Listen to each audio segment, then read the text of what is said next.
नमस्कार मंडळी. तर मी चाललेले सोमनाथला. सोमनाथ जाण्यासाठी मला ट्रेनची तिकीट नाही भेटलेली, म्हणून मी बसच्या तिकीटमधून जात होते. दुसऱ्या दिवशी पहाटे मी सोमनाथला पोचलेले 6 वाजता आणि फ्रेश होऊन मी निघाले मंदिरात. तर आम्ही दूध आणि फुलं घेऊन मंदिरात चाललेलो आहे.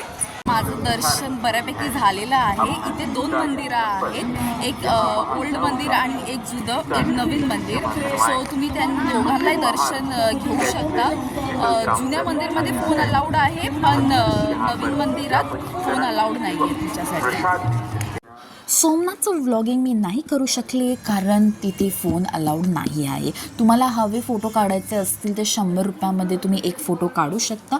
त्यानंतर मी आणि माझी मम्मी वळले एका दुसऱ्या मंदिराकडे, जे 4 किलोमीटर लांब होतं सोमनाथ ज्योतिर्लिंगापासून, जे आहे श्रीकृष्णाचं मंदिर, जे खूपच महत्त्वपूर्ण मंदिर आहे सोमनाथमध्ये, ज्याला तुम्ही नक्की भेट द्यायला हवी.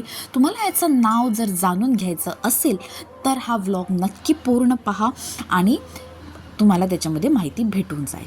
Bye, take care guys, see you.